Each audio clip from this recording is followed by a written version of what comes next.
అందరికీ నమస్కారం. ఈరోజు ఇక్కడికి వచ్చేసిన పత్రికా మిత్రులందరికీ నా హృదయపూర్వక ఆహ్, స్వాగతం. మెయిన్‌గా ఈరోజు మనము ఇక్కడ సమావేశమైనది ఈ రోజుల్లో పెరుగుతున్న lung cancer and hereditary cancer గురించి డిస్కస్ చేయడానికి. గత 2 దశాబ్దాలుగా మనం చూస్తుంటే క్యాన్సర్ సంఖ్య పెరుగుతుంది. ఎస్పెషల్‌గా lung cancer and breast cancer సంఖ్య ఎక్కువగా చూస్తున్నాము. మగవాళ్ళలో lung cancer and oral cavity cancers and ఆడవాళ్ళలో బ్రెస్ట్ క్యాన్సర్స్, గర్భాశయ ముఖ ద్వార క్యాన్సర్ ఎక్కువగా చూస్తాము. అండ్ ఈ లంగ్ క్యాన్సర్ అనేది మెయిన్‌గా స్మోకింగ్ అలవాటు ఉన్న వాళ్ళకి, ఎయిర్ పొల్యూషన్ ఎక్కువ ఎక్స్‌పోజ్ అయిన వాళ్ళకి అండ్ ఈ ఏజ్ పైబడిన వాళ్ళకి బాగా చూస్తాము. బట్ గత 1-2 ఇయర్స్ మధ్యలో ఎక్కువ సంఖ్యలో చిన్న వయసు వాళ్ళు కూడా ఎఫెక్ట్ అవుతున్నారు. యూ సీ అంటే అరౌండ్ 40 ఇయర్స్ లోపు క్యాన్సర్ రావడం చాలా తక్కువ చూస్తాం. బట్ ఎవ్రీ ఆల్టర్నేట్ పేషెంట్ ఈ మధ్య కాలంలో లెస్ దెన్ 40 ఉంటున్నారు. సో యంగ్ ఏజ్ లో రావడానికి కూడా కొన్ని రీజన్స్ వెతుకుతున్నప్పుడు హెరిడిటరీ క్యాన్సర్స్ ఎక్కువ అవుతాయని తెలుస్తున్నాయి. హెరిడిటరీ క్యాన్సర్స్ అనేవి ఎలా ఉంటాయంటే వంశపారపర్యంగా వస్తాయి. వాటిలో జన్యుపరంగా లోపాలు ఒక మన పేరెంట్స్ నుంచి రావడం వల్ల పిల్లల్లో క్యాన్సర్ రిస్క్ పెరగవచ్చు. సో హెరిడిటరీ క్యాన్సర్ గురించి ఎర్లీగా డిటెక్ట్ చేయడం చాలా ఇంపార్టెంట్.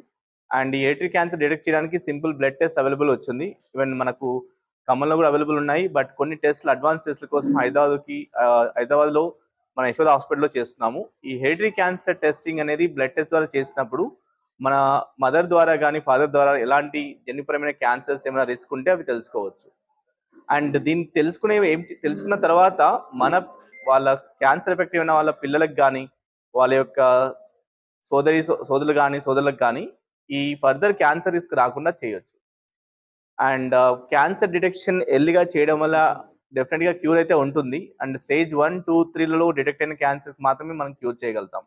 4వ స్టేజ్ క్యాన్సర్స్కి క్యూర్ చేయలేం, కానీ కొత్త advance treatments like immunotherapy, target therapy, ఈ కీమోథెరపీ లా కాకుండా చేసి వాడిని ఒక 5 నుంచి 5 సంవత్సరాల వరకు లైఫ్ని ప్రసాదించగలుగుతాం.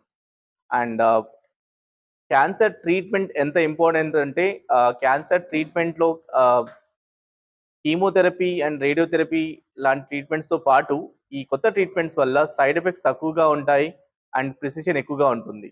సో ప్రతి ఒక్క క్యాన్సర్ పేషెంట్కి సేమ్ ట్రీట్మెంట్ ఉండదు. ప్రతి ఇండివిజువల్గా ఆయన యొక్క క్యాన్సర్ స్టేజ్ బట్టి, క్యాన్సర్ తీరు బట్టి అండ్ క్యాన్సర్ యొక్క వచ్చే అప్పటి ఏజ్ బట్టి ట్రీట్మెంట్ చేస్తాము. అండ్ తక్కువ సైడ్ ఎఫెక్ట్స్తో కూడా ట్రీట్మెంట్ చేయొచ్చు. అండ్ లైఫ్ స్పాన్ అనేది అందరికీ ఎలా ఉంటుంది, 4వ స్టేజ్ క్యాన్సర్ కానీ 3 నెలలు 6 నెలలు అలా ఉంటుందని ఒక అపోహ ఉంటుంది. బట్ క్యాన్సర్ అనేది 4వ స్టేజ్ క్యాన్సర్లో కూడా ఒక 4 నుంచి 5 సంవత్సరాలకు లైఫ్ పొడిగించడానికి మెడిసిన్స్ వచ్చాయి. వీటిలో టాబ్లెట్ ఫామ్ ఉంటుంది, మనకు ఇంజెక్షన్ ఫామ్స్ ఉంటాయి.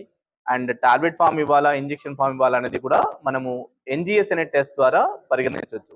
ఎన్జిఎస్ అనే టెస్ట్ ఎలా చేస్తామంటే పేషెంట్ యొక్క క్యాన్సర్ డయాగ్నోస్ చేసినప్పుడు బయాప్సీ శాంపుల్ తీస్తాము. బయాప్సీ అంటే మన యొక్క ముఖ పరీక్ష.